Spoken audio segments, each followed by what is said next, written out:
மகாராஜா என்ன பொறுத்த வரைக்கும் அந்த சோமையா மட்டும் இந்த சம்பவத்துல ஈடுபட்டிருப்பான்னு எனக்கு தோணல. வெளியில இருந்து யாரோ ஒருத்தங்க அவனுக்கு உதவி செஞ்சிருக்கணும். உதவி செஞ்சவன் விஜயநகர வாசியா இருக்க வாய்ப்பில்ல.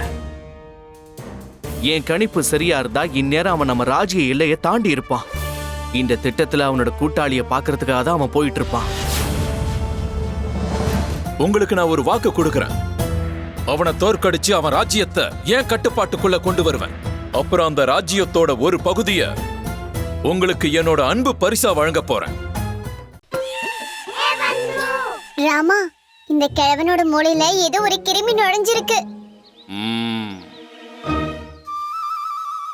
டேய் கழுதைங்களா, குதிரையை விட்டு இறங்குங்க. இப்ப நான் இதுல ஏறி சவாரி பண்ண போறேன். இல்ல குருஜி, இறங்குங்க, இல்லன்னா நான் உங்களை இந்த நடு வழியிலேயே விட்டுட்டு போயிடுவேன். இருக்க இறக்குறோம் தலையா.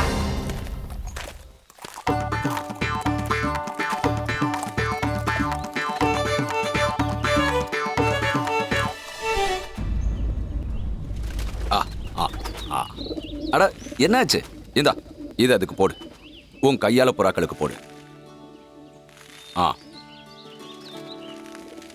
கண்ணா இங்க பாரு. என்னப்பா, மண்ணெல்லாம் எடுக்காத. கையெல்லாம் அழுக்காயிடும்ல. மண்ணில் விளையாடக்கூடாது.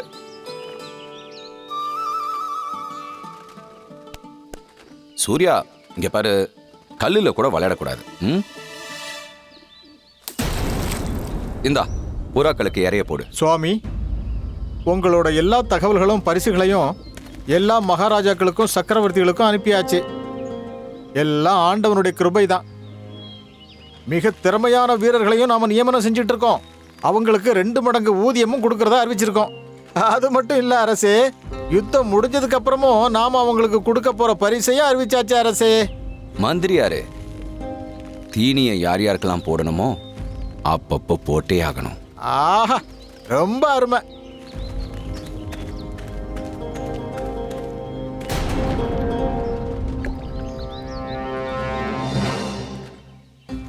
சூர்யா, சூர்யா எங்க போனா?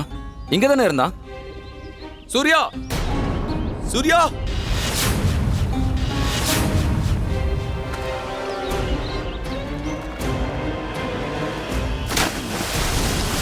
சூர்யா, சூர்யா எங்க பார்க்க? கண்ணா சூர்யா,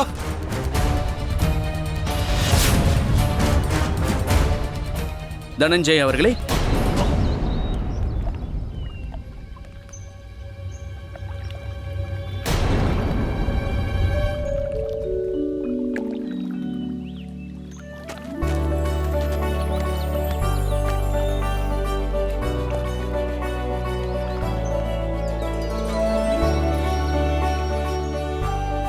ஒரு நிமிஷம் என் இதயமே நின்னுடுச்சு.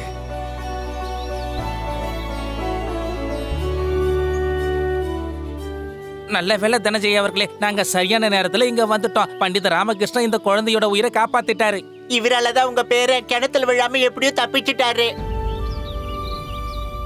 உங்களுக்கு நான் கடமைப்பட்டிருக்கேன் ராமகிருஷ்ணா. ஒரு நிமிஷம், இவரையும் பாருங்க. இவர் தான் எங்க குருஜி பண்டிதர் தாத்தாச்சாரியார். இந்த குழந்தைய காப்பாத்துற விஷயத்துல இவரு கொஞ்சமா உதவியெல்லாம் செஞ்சிருக்காரு. அதனாலதான் பண்டிதர் ராமகிருஷ்ணனால இந்த குழந்தைய காப்பாத்த முடிஞ்சது. ஆமா, உங்களுக்கும் நான் கடமைப்பட்டிருக்கேன் பண்டிதரே. வாங்க, நீங்களும் என்ன விஷயமா இங்க வந்திருக்கீங்கன்னு நான் தெரிஞ்சுக்கலாமா? அது இவர்தான் எங்களுடைய குருதேவர் ராஜகுரு தாத்தாச்சாரியர் அவர்கள். அப்புறம் நான் மகாராஜா ஸ்ரீகிருஷ்ண தேவராயருடைய சிறப்பு ஆலோசகர் பண்டிதன் ராமகிருஷ்ணன்.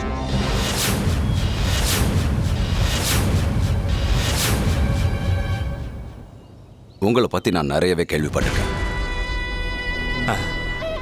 என்னை பத்தி கேள்விப்பட்டது இல்லையா? நல்ல வேளை இன்னைக்கு உங்களோட தரிசனம் எனக்கு கிடைச்சது. சொல்லுங்க, கிருஷ்ணதேவராயன் எதுக்காக உங்களை என்கிட்ட அனுப்பி வச்சிருக்காரு? விஜயநகரத்துக்கு ஏற்பட போற பிரளயத்தை நினைச்சு அவர் பயந்து போயிட்டாரா? அவருக்கு அப்படி பயம் வந்திருந்ததுன்னா அவரே இங்க என்ன பார்க்க வந்திருக்கணும். நான் அனுப்பின தகவல் படி அவர் நடந்திருக்கணும். மகாராஜா ஸ்ரீகிருஷ்ண தேவராயர் எங்களை இங்க அனுப்பல. சொல்ல போனா உங்களை சந்திக்க நாங்க இங்க வந்த விஷயம் கூட அவருக்கு தெரியாது. நாங்க எங்களோட விருப்பப்படி தான் இங்க வந்திருக்கோம். நீங்க அவர்கிட்ட சொல்லிட்டு வந்தீங்களா சொல்லாம வந்தீங்களான்னு எனக்கு தெரியாது. ஆனா நீங்க இங்க வந்திருக்கிறது கிருஷ்ணதேவராயனை காப்பாத்தணும்ன்ற எண்ணத்தோட தானே? இல்ல, நான் இங்க உங்களை காப்பாத்த வந்திருக்கேன், மகாராஜா ஸ்ரீ கிருஷ்ணதேவராயர்கிட்ட இருந்து.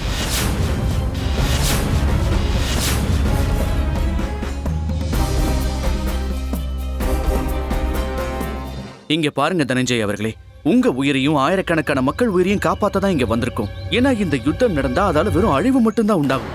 அம்மனுடைய ஆபரணங்களை அபகரிச்சு நீங்க மன்னிக்க முடியாத குற்றத்தை செஞ்சிருக்கீங்க. சொல்றேன்னு தப்பா எடுத்துக்காதீங்க. நீங்க செஞ்ச காரியத்துக்கு நீங்க வெட்கப்படணும். ஏன்னா இது மகா பாவம். தயவு செஞ்சு அம்மனுடைய ஆபரணங்களை கொடுத்துருங்க, இல்லைன்னா சர்வ நாசம் ஏற்படலாம். நீ என்ன காரியம் பண்ற பண்டித ராமகிருஷ்ணா? எல்லாரையும் அழிக்க பாக்குறியா?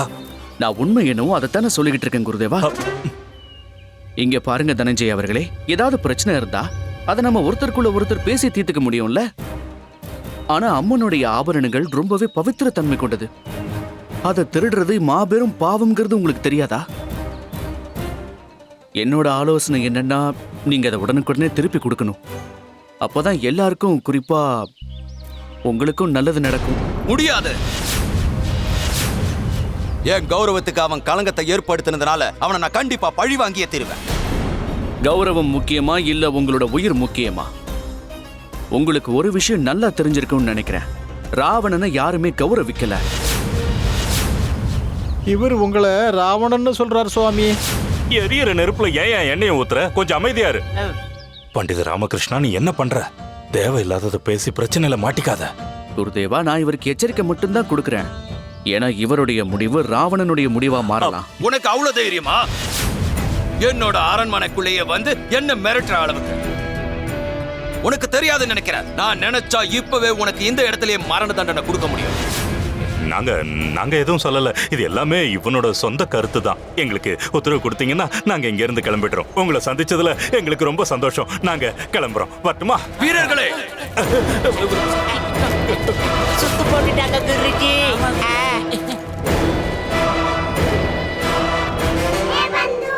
ராமா, நீ உன்னுடைய வாயை கட்டுப்பாட்டுக்குள்ள வச்சுக்கவே மாட்டியா? ஏதோ பண்ண வந்து எதையோ பண்ணி வச்சுட்டியே. யுத்தம் நடக்கும் போது நடக்கட்டும். ஆனா நீ இப்ப சாக போற. யுத்தத்தை தடுத்தே ஆகணும் பட்டு. அம்மனுடைய ஆபரணங்களையும் மீட்டே ஆகணும். இப்போ நீ விஜயநகரத்துக்கு இல்ல, பரலோகம் தான் போக போற. ஏன்னா நீ யோசிக்கிற விஷயம் நடக்கவே நடக்காது. நடக்காததையும் நடத்தி காட்டுறது தானே ஏன் பழக்கம். நீ அம்மனுடைய சக்தி மேல நம்பிக்கை வை. ஏன்னா யார் தைரியத்தை இழக்கிறாங்களோ அவங்க தான் முதல்ல தோத்து போவாங்க.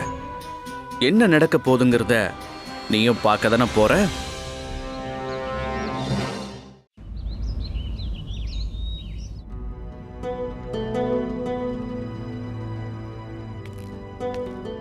மகாராஜா. வாங்க மந்திரியாரே. மகாராஜா, நம்ம கிட்ட இப்போ அஸ்திரங்களோட 40,000 சிப்பாய்கள் இருக்காங்க. அப்புறம் 5,000 குதிரைப்படை வீரர்களும் 1000 யானைப்படைகளும் இருக்கு. மசிலிப்பட்டினத்திலிருந்து உங்களோட சகோதரர் அவரோட சேனைப்படைகளோட மற்ற சிற்றரசர்கள் கூட யுத்த களத்துக்கு கிளம்பி வந்துட்டு இருக்கார் மகாராஜா. நம்ம எதிரிகளோட படை? மகாராஜா, நம்ம ஒற்றர்கள் கொடுத்த தகவல் என்னன்னா, அவங்க கிட்ட 2 கோடி நடை வீரர்கள் இருக்காங்க, 20,000 குதிரைப்படை வீரர்கள் இருக்காங்க, அப்புறம் 5,000 யானைப்படைகள் இருக்கு. அதோட அவங்கள பாக்குறப்போ அவங்க கிட்ட இருக்கிற ஒவ்வொரு வீரர்களும் 20 வீரர்களுக்கு சமமா. மகாராஜா, அவங்க கிட்ட நம்மளை விட அதிகமான ஆயுதப்படையும் வீரர்களும் இருக்காங்க.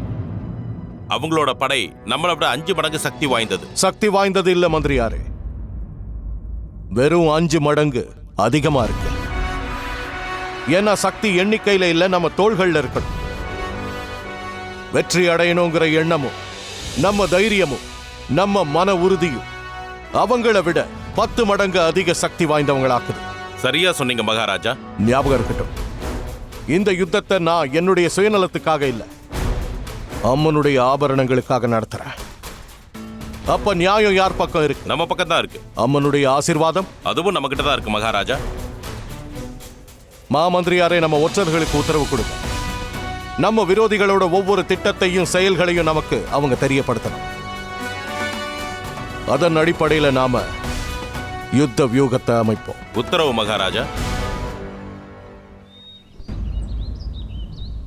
இழுத்துட்டு போங்க.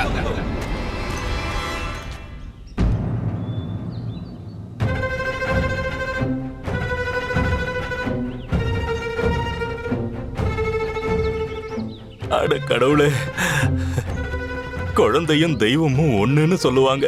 அது நிரூபணம் ஆயிடுச்சு. இந்த பையன் கடவுள் மாதிரி எங்க உயிரை காப்பாத்திடுவான்.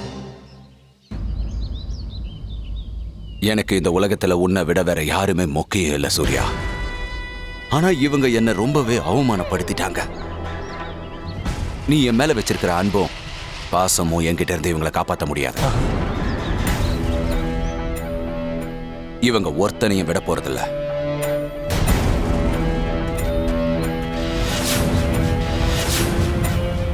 குருஜி, எனக்கு தெரிஞ்சு நம்ம 3 பேருடைய கதையும் எங்கேயே முடிய போகுதுன்னு நினைக்கிறேன். வாங்க குருஜி, போய் துளசி செடியை தேடலாம். அது ஏன்னா சாகிறதுக்கு முன்னாடி 2 துளசி இலையை வாயில போட்டுக்கிட்டா செஞ்ச பாவெல்லாம் கரைஞ்சிடுமா. அதுக்கப்புறம் நம்ம அடுத்த ஜென்மத்திலயும் மனுஷனாவே பிறப்போமா. கடவுளே, உங்க எல்லாரோட அழிவு காலமும் நெருங்கிடுச்சுன்னு வச்சுக்கோங்க. கடைசியா ஏதாவது பேசணும்னு விருப்பப்பட்டா பேசிக்கோங்க. எல்லாம் அந்த ஆண்டவரோட கிருபை.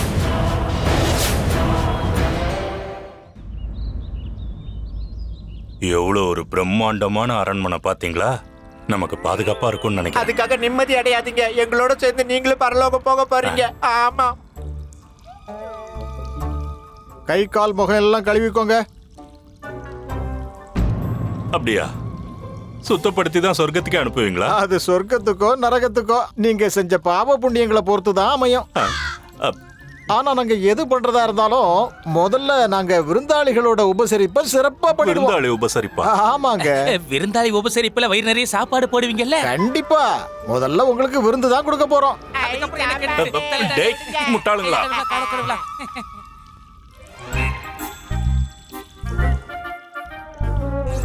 ராமா, சாப்பாடு ஆறிட போகுது. வாங்க. எல்லாரும் போய் உட்காருங்க.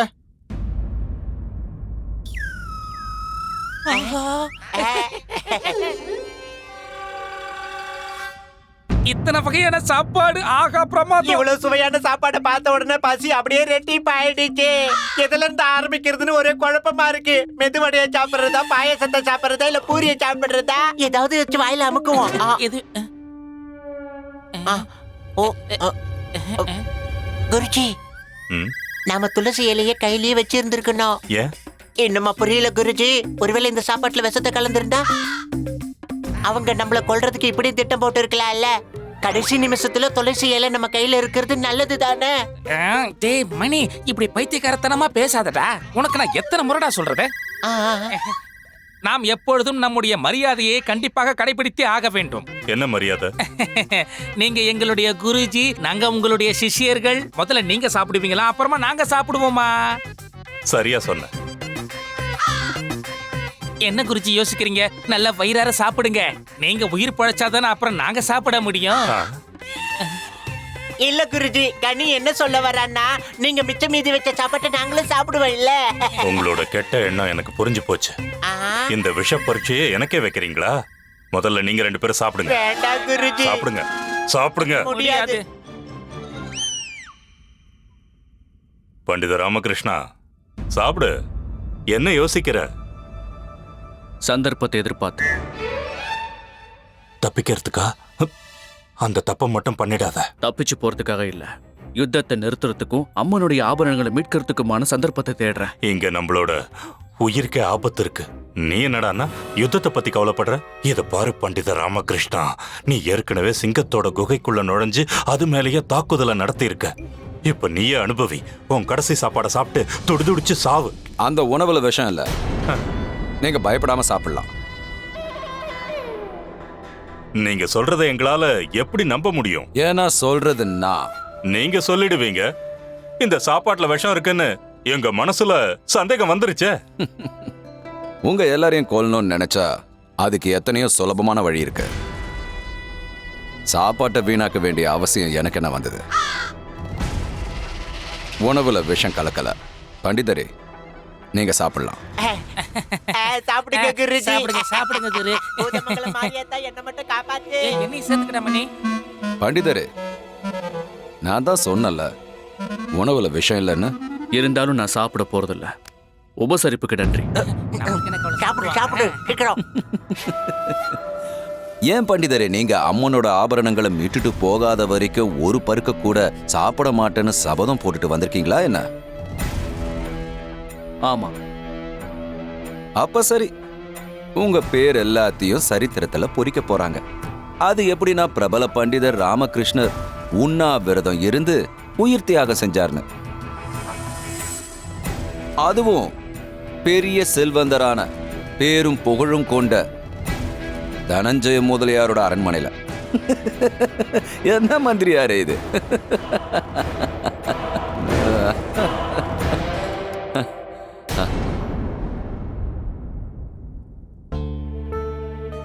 இந்த பையனுக்கு என்ன ஆச்சு?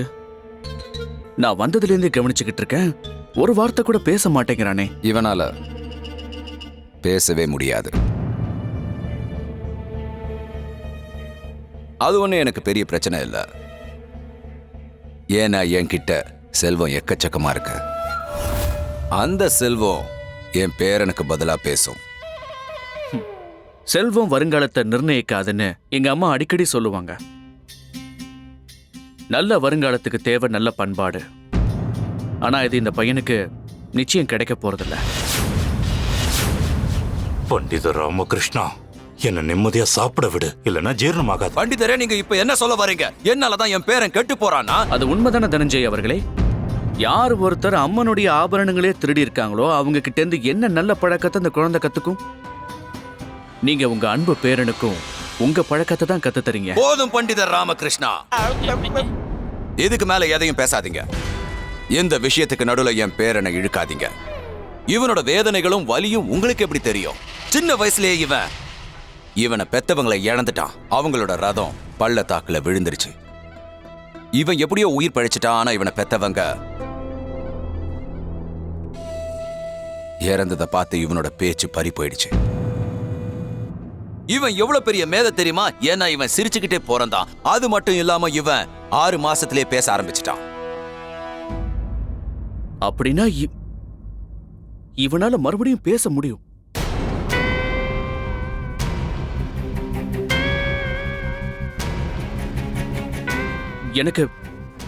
என்னால இவனை பேச வைக்க முடியும். பண்டிதர் ராமகிருஷ்ணா, உங்க புகழ பத்தி நான் கேள்விப்பட்டிருக்கேன். நீங்க முடியாததை முடிச்சு காட்டுவீங்கன்னு. எல்லா பிரச்சனைகளுக்கும் உங்ககிட்ட தீர்வு இருக்கும். நீங்க ஒரு பெரிய ஞானி. அதுக்காக என் பேரனையை கேள்வி பண்ற அளவுக்கு உங்களுக்கு யார் அதிகாரம் கொடுத்தது? ராமகிருஷ்ணா, புண்ணியம் சேர்ந்தால நம்ம தலையெழுத்தே மாறிடும் தனஞ்சய் அவர்களே. ஞானிகளால அவங்களுடைய பலவீனத்தையே கூட பலமா மாத்திக்க முடியும். ஆனா ஞானம் இல்லாதவன் எதுவும் செய்ய முடியாது. இப்ப நீங்க என்னதான் சொல்ல வரீங்க? ஒருவேளை இந்த பையன் பிறப்பிலேயே ஊமையா இருந்தா இது சாத்தியமா இருக்காது. ஆனா இவன் முதல்லயே பேசியிருக்கான்னா அப்ப இப்பவும் இவனை பேச வைக்கிறதுக்கு வாய்ப்பு இருக்கு.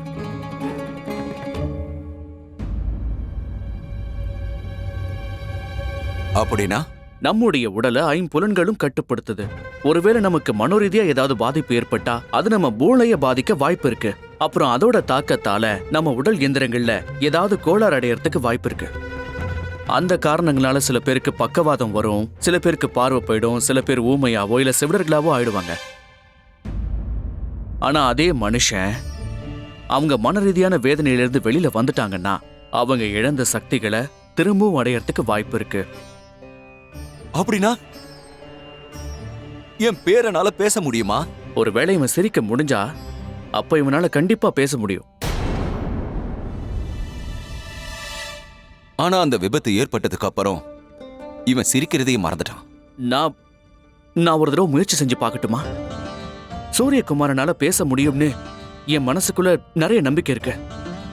ஒருவேளை இது சாத்தியமாச்சுன்னா உங்க எல்லாரையும் நான் மன்னிக்கிறது மட்டும் இல்ல, உங்களுக்கு தேவையான பரிசுகளையும் கொடுத்து முழு மரியாதையோட உங்க ராஜ்யத்துக்கு நாங்க அனுப்பி வைக்கிறோம். அப்படியா?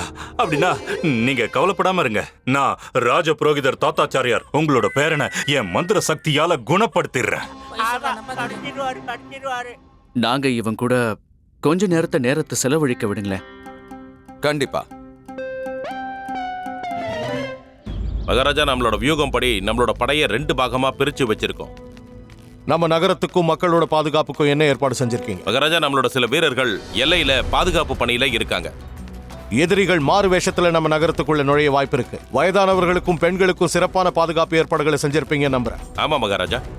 அரசவையை சேர்ந்த எல்லாருக்கும் விசேஷ பாதுகாப்பு ஏற்பாடுகளை செய்யுங்க. குறிப்பா குருதேவருக்கும் நம்ம பண்டிதன் ராமகிருஷ்ணன் எங்க?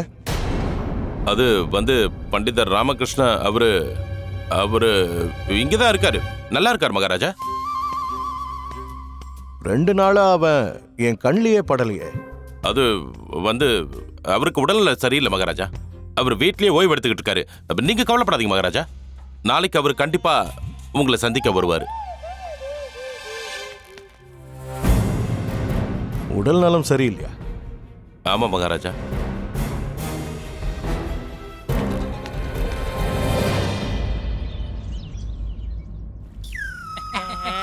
இங்க பாரு. சரிப்பா. சரி.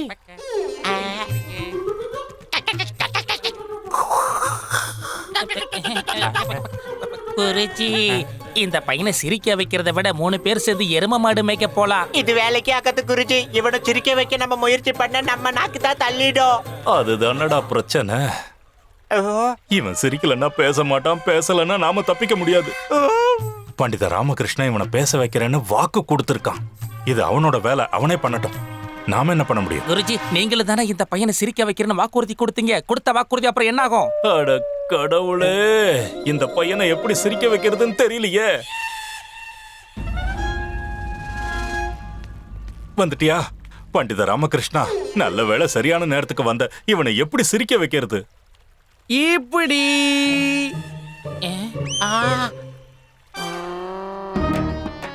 சூரியா, என் நட்பை ஏத்துக்கிறியா?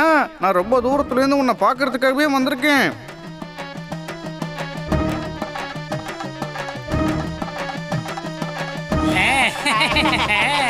இப்ப சிரிச்சாலும் சிரிப்பாரு. கண்டிப்பாடா மண்ணே. இது பேசக்கூடிய அதிசயமான பொம்மை. இந்த மொட்டை தடையனும் இங்கதான் இருக்கானா? பார்க்க ரொம்ப மோசமானவனா இருக்கானே. இந்த சதிகாரனும் உன் கூடவே வச்சு சுத்திக்கிட்டு இருக்க. இது யார சொல்லுது? உன்ன சொல்லுதா, என்ன சொல்லுதா, இல்ல இவனை சொல்லுதா? இல்ல குருஜி, அது எங்களை சொல்லல, உங்களை தான் சொல்லுச்சு. ஏன்னா கேவலமான குணங்கள் எல்லாம் உங்ககிட்ட மட்டும் தானே இருக்கு. அவ சொன்னது உண்மைதான் குருஜி. நான் உங்களதான் சொல்றேன் குருதேவா. எதுக்குடா 2 பேரும் சிரிச்சுக்கிட்டே இருக்கீங்க? இந்த கிழவனுக்கா போயும் சேவகம் பண்றீங்க? உங்களுக்கு வேற நல்ல வேலையே கிடைக்கலையா? சோம்பேறிங்களா? பண்டித ராமகிருஷ்ணா, இது ஏதோ தந்திரமான பொம்மைன்னு நினைக்கிறேன். நம்மள பத்தி எல்லாமே தெரிஞ்சு வச்சிருக்கு. நம்ம ரகசியங்களை முழுசா சொல்றதுக்கு முன்னாடி இதை இங்க இருந்து கொண்டு போயிடு. சீக்கிரம் கொண்டு போ. குருதேவா, கொஞ்ச நாளைக்கு முன்னாடி பொம்மைங்களை போலவே பேசுறதுக்கு நான் கத்துக்கிட்டேனே, அது ஞாபகம் இல்லையா? பல குரல் வித்த. ஞாபகம் இருக்கு. என்ன அப்படின்னா இதுக்கு அர்த்தம் இந்த பொம்மையை வச்சுக்கிட்டு இவ்வளவு நேரம் நீதான் என்ன திட்டினியா? ஆனா நான் சொன்னது எல்லாமே உண்மைதானே. மன்னிக்கணும். அவனை சிரிக்க வைக்க முயற்சி பண்றேன், அதனால பொறுத்துக்கோங்களேன். சரி, சிரிக்க வை. அந்த பண்டிதன் ராமகிருஷ்ணன் நான் விட மாட்டேன். காப்பாத்துங்க குருதேவா, என்ன காப்பாத்துங்க. நான் இத வந்துட்டேன். விடு அவனை விடு. காப்பாத்துங்க.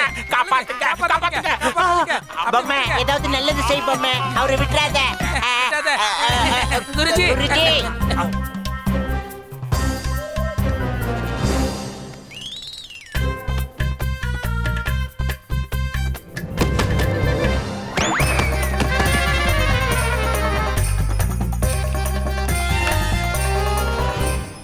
போது, நிறுத்துங்க. எதுவுமே நடக்காது. எல்லாமே வீண்தான்.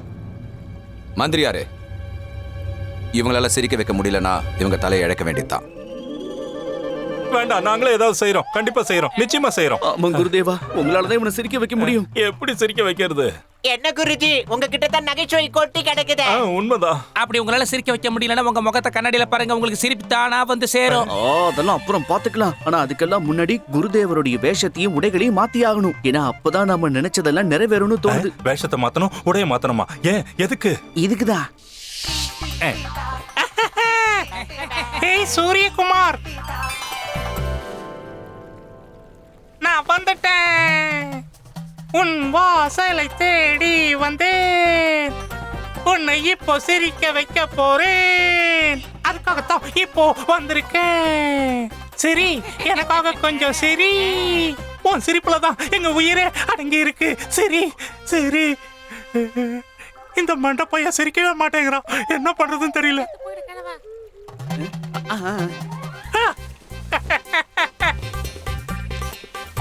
குழந்தைய சிரிக்க வச்ச அந்த மொட்டை தள்ளி அழ வைக்கிறாரு பாரு.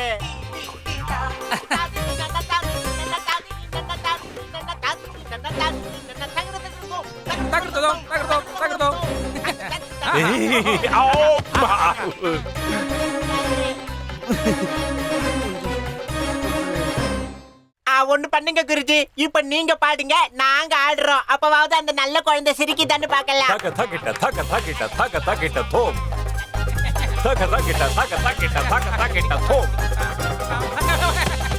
பாத்தியா பாத்தியா அவர் எப்படி ஆடிட்டு இருக்காருன்னு பாருப்பா. ஐயோ,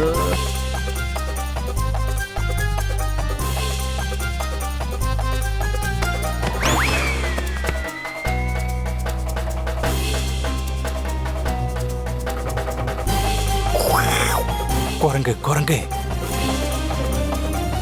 நாய் நாய். குருஜியோட சுயரூபத்தை காட்டிக்கிட்டு இருக்காரு. கண்டிப்பா அவன் சிரிப்பான் பாரு. மயங்கிடுச்சு. நிறுத்துறீங்களா? என் பேரனை சிரிக்க வைக்க முயற்சி பண்றீங்களா இல்ல பயமுறுத்த பாக்குறீங்களா? அவனுக்கு ஏதாவது ஆகணும்னு நினைக்கிறீங்களா? போதும், நிறுத்துங்க.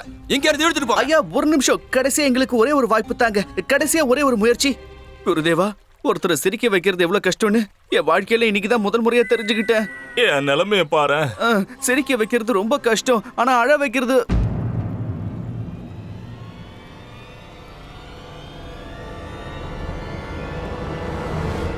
என்னாச்சு? புது யோசனை வந்திருக்கு.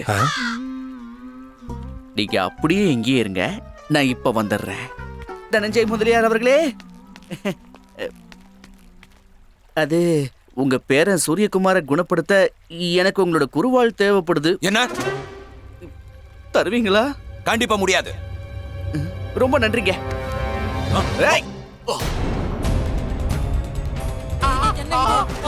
ஏய் நில்லுங்க, அங்கே நில்லுங்க, யாரு கிட்ட வராதீங்க. இன்னொரு அடி முன்னாடி எடுத்து வச்சுக்க, அப்புறம் உங்க தனஞ்சய் முதலியாருடைய உயிர் அவர் உடம்புல இருக்காது சொல்லிட்டேன். தனஞ்சய் முதலியார் அவர்களே, உங்க பாதுகாவலர்களை கிட்ட வரக்கூடாதுன்னு சொல்லுங்க. இல்லனா அப்புறம் என்ன ஆகும்னு எனக்கே தெரியாது. வராதீங்க, அங்கே நில்லுங்க. ஆயுதங்களை கீழே போடுங்க, கீழே போடுங்க. சொல்றத செய்யுங்க, கீழே போடுங்க. எல்லாரும் சொல்லுங்க. அப்படிதான். அட கடவுளே, பண்டித ராமகிருஷ்ணனுக்கு முழுசா பைத்தியம் பிடிச்சிடுச்சு போல இருக்கு. நம்ம எல்லார் உயிரோடையும் விளையாடிக்கிட்டு இருக்கான். யாகத்துல போடுற விறகு கட்டைக்கு பதிலா நாம எரிஞ்சு சாம்பல் ஆயிடுவோம் போல இருக்கு. யாராலையும் காப்பாத்த முடியாது. பண்டித ராமகிருஷ்ணா, நீ என்ன பண்ணிக்கிட்டு இருக்க? பண்டித ராமகிருஷ்ணா, அவரு விட்டுருங்க சொன்னா கேளுங்க. விட வர இல்ல, என்னால இவரை விட முடியாது, விடவே முடியாது. பண்டித ராமகிருஷ்ணா, எங்க தனஞ்சய முதலியார விட்டுடுங்க. எல்லாம் அந்த ஆண்டவனோட கிருபை. ஐயோ, இதையே சொல்லி என்ன வெறுப்பேத்தாதையா. அப்புறம் பதட்டத்துல என் கை அப்படி இப்படி அடிச்சுன்னு போய் உண்மையிலே இது கடவுள் கிருபை ஆயிடும் சொல்லிட்டேன். அட கடவுளே, யாரும் தடுக்காதீங்க, யாரும் தடுக்காதீங்க. விட்டு அவரை விட்டு. விட முடியாது குருதேவா, நிலைமை நம்ம கைய மீறி போயிடுச்சு. ஆனா நான் நினைச்சதை நிச்சயமா முடிச்சே ஆகணும். சரி நடங்க, நகருங்கன்னு சொல்றேன்ல, நகருங்க. போங்க. என்ன பண்ற? இரு. முடியாது குருதேவா, நகருங்க, ஏறி வாங்க. யாரு கிட்ட வரக்கூடாது சொல்லிட்டேன். ராமகிருஷ்ணா, யாரும் வரக்கூடாது. பண்டித ராமகிருஷ்ணா, இங்க பாரு, சொல்றது கேளு. உனக்கு என்ன வேணாலும் விட்டு நகருங்க, போங்க. வீரர்களே, ஏன் முகத்தை ஏன் பார்த்துட்டு இருக்கீங்க? மேல போங்க, சீக்கிரம் போங்க.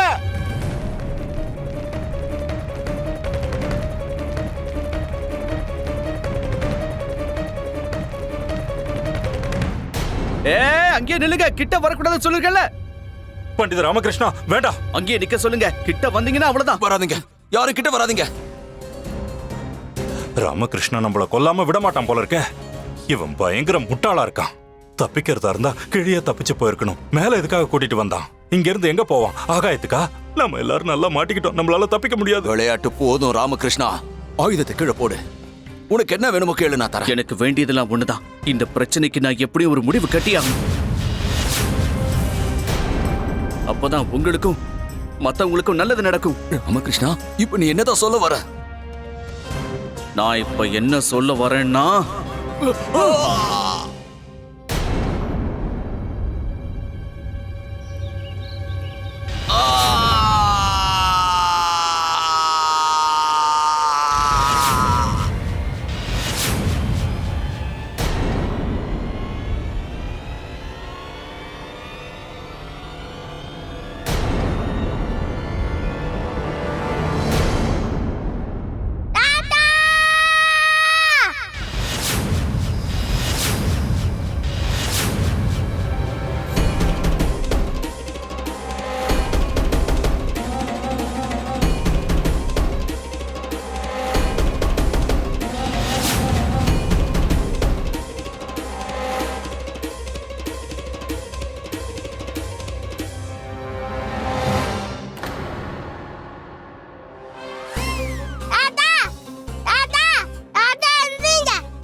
ராமகிருஷ்ணா எங்க?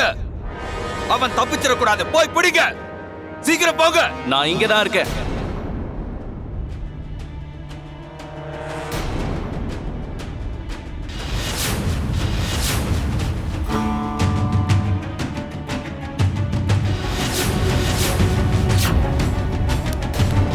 உன்னை விட மாட்டேன்டா.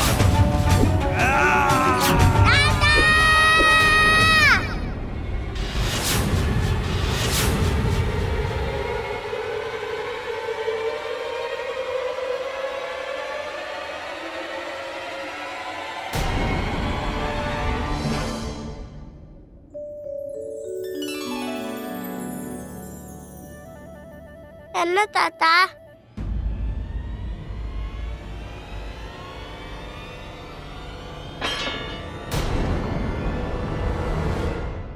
சூர்யா, நீயா பேசுன?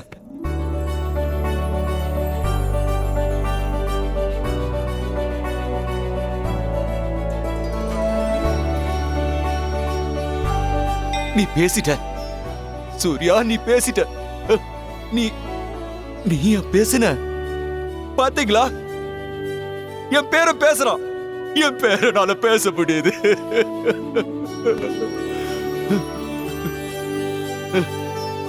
நான் எங்கேயும் ஓடல தனஞ்சயன் அவர்களே. நான் ஒன்னும் தப்பிச்சு போக இங்க வரல. உங்களை கொலை பண்றதுக்காகவும் வரல. ஒருவேளை நான் உங்களை கொல்லணும்னு நினைச்சிருந்தா இந்த வைக்கோல் மேல தள்ளி விட்டுருக்க மாட்டேன்.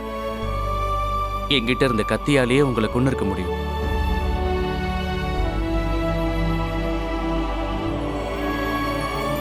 என்னோட திட்டமே இதுதான். சூரியகுமார் நீங்க கீழே விழறத பார்க்கணும்னு நினைச்சேன். ஏன்னா முதல் விபத்து ஞாபகம் இருக்கா? இவன் அம்மா அப்பா விபத்துல கீழே விழறத பார்த்த அதிர்ச்சியில தான் இவனுக்கு பேச்சு நின்னு போச்சு. அதனாலதான் இத்தனை நாளா பேச முடியல. அதனால இன்னைக்கு அதே மாதிரி அவன் தாத்தா மேல இருந்து கீழே விழறத பார்த்ததும் அவன் இழந்த அந்த பேச்சு திறனை மறுபடியும் அடைஞ்சு பேச ஆரம்பிச்சிட்டான். நான் நினைச்சது நடந்துருச்சு. தாத்தா, உங்களுக்கு எதுவும் ஆகலையே?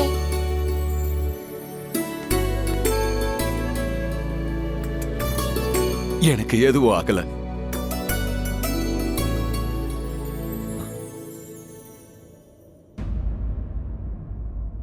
என் சூரியகுமார பேச வைக்கிறதுக்காக தான் நீங்க என்கிட்ட இந்த மாதிரி நடந்துக்கிட்டீங்களா? ஆமா தனஞ்சய் அவர்களே.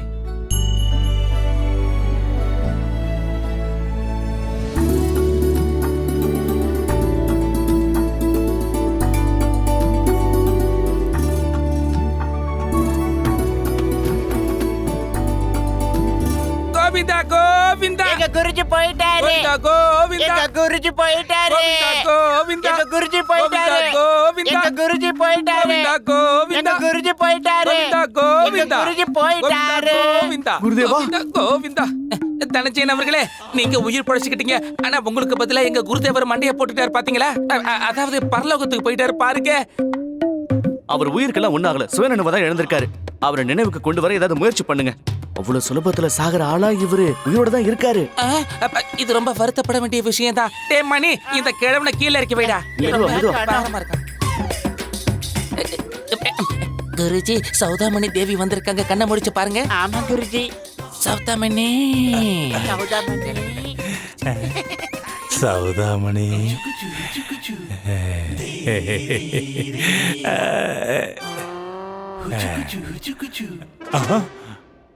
பண்டித ராமகிருஷ்ணா, இதுதான் சரியான நேரம். வா, இங்க இருந்து ஓடிடலாம். அந்த துரோகி, உருப்படாதவன், மோசக்காரன் தனஞ்சயன் இறந்து போயிட்டதுனால அவனோட வீரர்கள் நம்மள உயிரோட விட மாட்டாங்க. தாத்தாவை இப்படிலாம் நீங்க பேசாதீங்க. அவர் ரொம்ப நல்லவரு.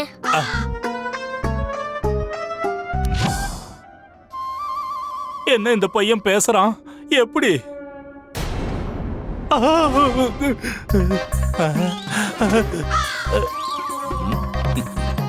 இந்த இறந்து போனவனோட ஆத்மா என் கண்ணுக்கு தெரியுது. இங்க என்னதான் நடக்குது? நான் ஏதாவது கனவு காண்றேனா? பேச முடியாதவன் பேசிக்கிட்டு இருக்கான். செத்து போனவன் திரும்ப கண்ணு முன்னாடி வந்து நிக்கிறான். அதுவும் இப்போ உயிரோட.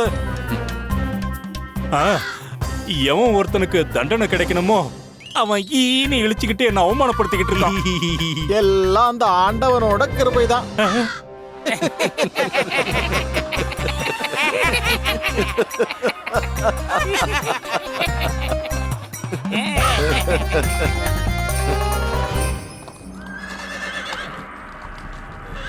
மகாமந்திரியாரே, மகாராஜா, நாம முக்கோண போர் வியூகத்தை பயன்படுத்த போறோம். ஏன் கூட வெறும் பாதி சைனியங்களையும் பாதி ஆயுதங்களையும் கொண்டு போக போறேன். ஆனா மகாராஜா, நாம இப்போ முழு பலத்தோட தானே போர்க்களத்துல கலந்துக்கணும். மகாராஜா, அவங்களோட சேனை நம்மளை விட எண்ணிக்கையில 5 மடங்கு அதிகமா இருக்காங்க. ஒருவேளை முக்கோண போர் வியூகத்தை நாம பயன்படுத்தினா அவங்க நம்மள சூழ்ந்துருவாங்க. என்னுடைய திட்டமே அதுதான் மந்திரியாரே. அவங்க நம்மள நாலா பக்கத்துல இருந்து சூழ்ந்துக்கணும். ஏன்னா அதுக்கப்புறம் நம்ம மத்த வீரர்கள் அவங்கள நாலா பக்கத்துல இருந்து சூழ்ந்து தாக்குதல் நடத்தணும். அவங்க 2 திசையில யுத்தம் செய்ய வேண்டியிருக்கும். எந்த திசையில இருந்து தாக்குதல் நடக்குதுன்னு ஒட்டுமொத்த பேரும் குழம்பி போயிடுவாங்க. 2 எதிரிகளோட போராடுவாங்க. ஆனா நாம ஒரே எதிரியோட. உங்களோட யூகம் சரியானதா மகாராஜா? மகாமந்திரியாரே, மகாராஜா, பண்டிதன் ராமகிருஷ்ணன் இப்ப எப்படி இருக்கான்? உடல்நிலை சரியாயிடுச்சா? மகாராஜா, அது வந்து இது வரைக்கும் அவரை பத்தி எனக்கு எந்த தகவலும் கிடைக்கல மகாராஜா. மகாமந்திரியாரே, நீங்க எதையும் என்கிட்ட இருந்து மறைக்கிறீங்கன்னு எனக்கு தோணுது. என்ன? பண்டிதன் ராமகிருஷ்ணன் எங்க இருக்கான்னு தெளிவா சொல்லுங்க. மகாராஜா, அது பண்டித ராமகிருஷ்ணன் இங்க இல்ல. அவரு தனஞ்சயனை சந்திக்க போயிருக்காரு. என்ன? தனஞ்சயனை சந்திக்க போயிருக்கான்? ஆமா மகாராஜா. இவன் அங்க போக வேண்டிய அவசியம் என்ன வந்துச்சு? மகாராஜா, நான் அவருக்கு புரிய வைக்க நிறைய முயற்சி பண்ணேன். ஆனா அவர் புரிஞ்சிக்கவே இல்லை. அவரு அமைதி பேச்சுவார்த்தைக்காக போயிருக்காரு. இந்த யுத்தத்தை தடுக்க பாக்குறாரு. பண்டிதனே ராமகிருஷ்ணா, நீ செஞ்சது கொஞ்சம் கூட சரியில்லை. தனஞ்சயன் என்ன நினைப்பான் தெரியுமா? நான் யுத்தத்தை பார்த்து பயந்துட்டேன்னு நினைப்பான். ஏன் உயிரை காப்பாத்திக்க பண்டிதன் ராமகிருஷ்ணனை அங்க அனுப்புனேன்னு நினைப்பான். என்னை ஏளனமா பாப்பான். அது எனக்கு அவமானத்தை உண்டாக்கும். கவலைப்படாதீங்க மகாராஜா, பண்டிதர் ராமகிருஷ்ணனுக்கு எதுவும் ஆகாது. எனக்கு நம்பிக்கை இருக்கு. அவரு ரொம்ப சேமமா விஜயநகரத்துக்கு திரும்ப வந்துருவார் மகாராஜா. அப்படியா? உங்களுக்கு நம்பிக்கை இருக்கா? இந்த முறை அவன் நல்லபடியா திரும்பி வந்தாலும் நான் அவனை மன்னிக்க மாட்டேன். அவனுக்கு தண்டனை உண்டு. சரி மகாராஜா. சேனாபதியாரே, சொல்லுங்க மகாராஜா. நம்ம வீரர்கள் கிட்ட தாக்குதலுக்கு தயாரா இருக்க சொல்லுங்க. உத்தரவு மகாராஜா.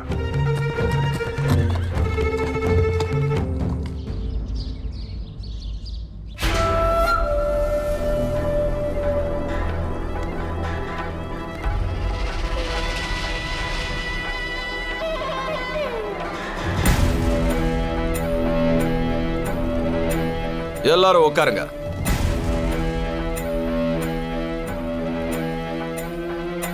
பாத்தீங்களா, பண்டிதர் ராமகிருஷ்ணனுக்கு என்னை விட முதல் உரிமை கிடைச்சிருக்கு. எனக்கு இது மட்டும் தெரிஞ்சிருந்தா நானே இந்த முட்டாப்பைய தனஞ்சயனை கீழே தள்ளி விட்டுருப்பேன். அது என்ன பெரிய விஷயம்? பண்டிதர் ராமகிருஷ்ணா, எனக்கு ரொம்ப சந்தோஷமா இருக்கு. உங்களுக்கு நான் நன்றி கடன் பட்டிருக்கேன். கேளுங்க, உங்களுக்கு என்ன வேணுமோ தாராளமா கேளுங்க. தங்கம், வைரம், வெள்ளி, வைடூரியம், எதை வேண்டுமானாலும் கேளுங்கள். உங்களுக்கு எது விருப்பமோ அது எல்லாத்தையும் உங்க பாதங்கள்ல நான் சமர்ப்பிக்கிறேன். பணம் பத்தும் செய்யும். அம்மன் ஆபரணங்களை கொடுத்து இந்த யுத்தத்துக்கு ஒரு முடிவு கட்டுங்க.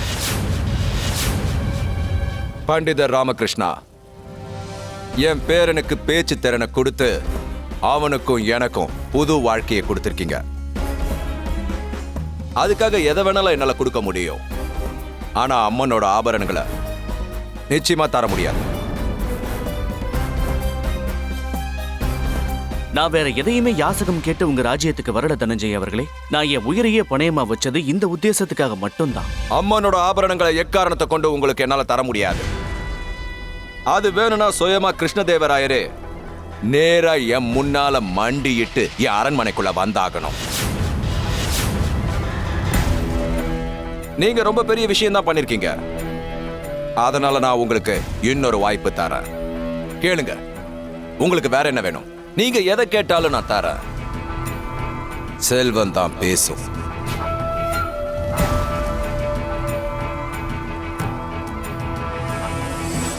அரசே, அனைத்து ராஜாக்களும் சுல்தான்களும் அவங்க ராஜ்யத்தை விட்டு கிளம்பிட்டாங்க யுத்த காலத்துல கலந்துக்கிறதுக்காக.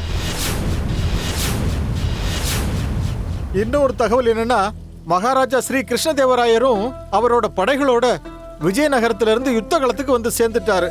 எல்லாம் ஆண்டவனுடைய கிருபை.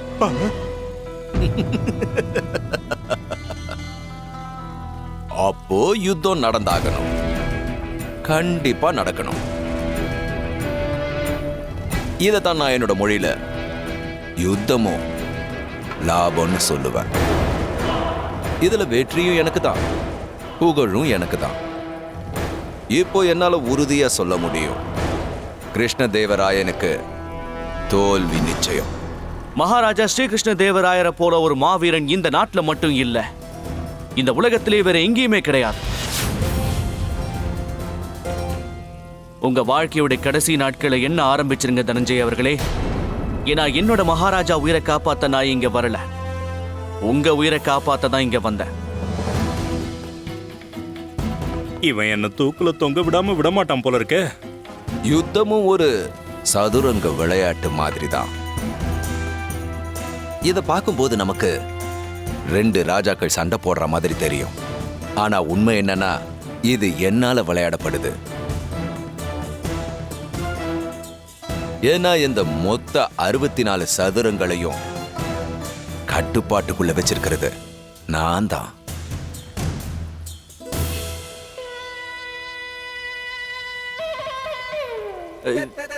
கண்டிப்பா கண்டிப்பா. ஆனா கொஞ்ச நேரத்துக்கு முன்னாடி தான் நான் என்ன கேட்டாலும் அதை கொடுப்பேன்னு வாக்கு கொடுத்தீங்க. அது உண்மைன்னு நம்புறேன். அம்மனோட ஆபரணங்களையும் அப்புறம் அந்த கிருஷ்ணதேவராயனோட உயிரையும் தவிர நீங்க எதை வேணாலும் கேட்கலாம். இப்படி சொன்னா எப்படி? நீங்க உயிரா நினைக்கிற உங்க பேரன் தலைமையில கைய வச்சு வாக்கு கொடுத்து சொல்லுங்க. அப்பதான் நீங்க சொல்றத நான் நம்ப முடியும். யாருக்கு தெரியும், அப்புறமா உங்க பேச்ச மாத்திக்க மாட்டீங்கன்னு உத்தரவாதம் இருக்கா என்ன?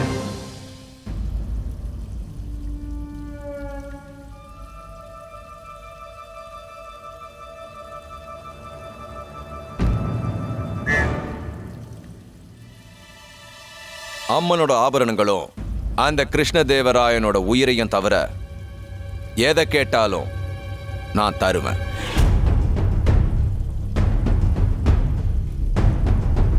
கேளு கேளு கேளு பண்டித ராமகிருஷ்ணா, கேளு. வாங்கிட்டு என்கிட்ட கொடுத்துரு, நான் வச்சுக்கிறேன்.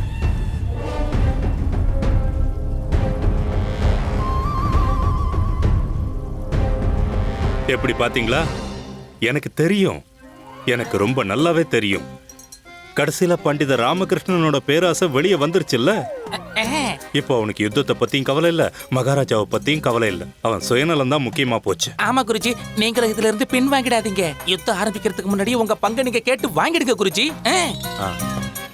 குருஜி, ஆகட்டும், இந்த சதுரங்க ஆட்டத்துல உங்களுடைய எல்லா குறுக்கு புத்தியும் காட்டுங்க. சொல்லுங்க பண்டிதர் ராமகிருஷ்ணா, உங்களுக்கு என்ன தேவையோ அதை இந்த அரசவையில தாராளமா கேட்கலாம். நீங்க விருப்பப்பட்ட எதுவா இருந்தாலும் அதை நான் உங்களுக்கு தரேன். எனக்கு அரிசியுடைய வெறும் ஒரு பருக்கையே போதும்.